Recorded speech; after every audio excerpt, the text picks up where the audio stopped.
গাজীপুর ডুয়েটের পাশে খুব খারাপ অবস্থায় একটা আগুন ধরে যায় ইফতারের আগে আগে। আজ হঠাৎ করে দেখতে পেলাম কারেন্ট চলে গেল, তো আমি সরাসরি ছাদে আসলাম। আগুনের ধোঁয়াটা খুব ভয়ঙ্কর আকারে বেড়েই চলেছে। ফায়ার সার্ভিসে কয়েকটি ইউনিট এখানে কাজ করতেছে, তো আসলেই খুব ভয়ঙ্কর অবস্থা, আগুন দেখা যাচ্ছে। তো যাই হোক, খুব খারাপ অবস্থা এখানে। তো আপনারা দেখতে পাচ্ছেন আমি ছাদের 6তলা ছাদের উপরে আছি। তো আসলে খুব ভয়ঙ্করভাবে আগুনটা লেগেছে। তো আগুনটা কী কারণে লাগছে সেটা বুঝতে পারতেছি না বা জানতে পারতেছি না। এখন ইফতারের টাইম, তো খুব খারাপ অবস্থায় আগুনটা লেগে আছে। তো আপনারা সরাসরি এটা সামনাসামনি না দেখলে বুঝতে পারবেন না। দেখেন কতটুক পর্যন্ত ধোঁয়াটা, এইদিকে বাতাস মুভ করছে, এইভাবেই আসলে এই ধোঁয়াটা বেড়েই চলছে প্রতিনিয়ত। এখান থেকে আগুনগুলাও দেখা যাইতেছে।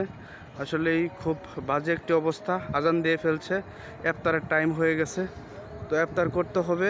আমি ইফতারটা সেরে ঘটনাস্থলে গেলাম। যাওয়ার পরে দেখি তারপরও আগুন চলতেছে। প্রায় 3-4টা ফায়ার সার্ভিসের ইউনিট সেখানে কাজ করতেছে। তো আমি আপনাদের দেখানোর চেষ্টা করছি একটু দূরে থেকেই।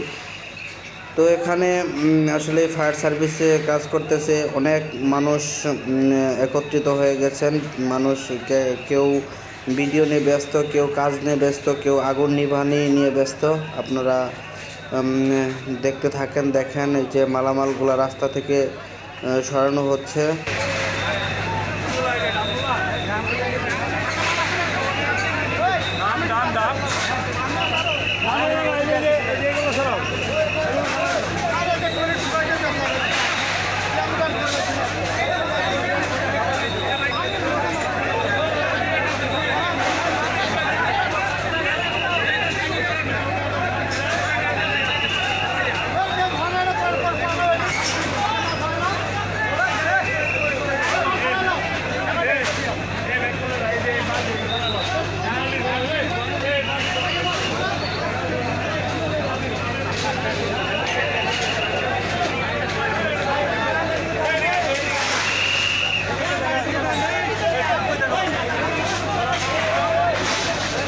আপনারা দেখতেই পাচ্ছেন সবাই ব্যস্ততার মধ্যে আছে এখানে। সবাই হয়তোবা ইফতার করতে পারেনি এখনও। তো আমি চেষ্টা করছি আপনাদের দেখানোর জন্য। তো যাই হোক, এখানে ক্ষতিগ্রস্তের কথাটাও এখন পর্যন্ত জানতে পারিনি। তো অনেক ক্ষতিগ্রস্তই হয়েছে হয়তোবা। দেখছেন আসলে আগুনটার শিখা কিভাবে উঠছে।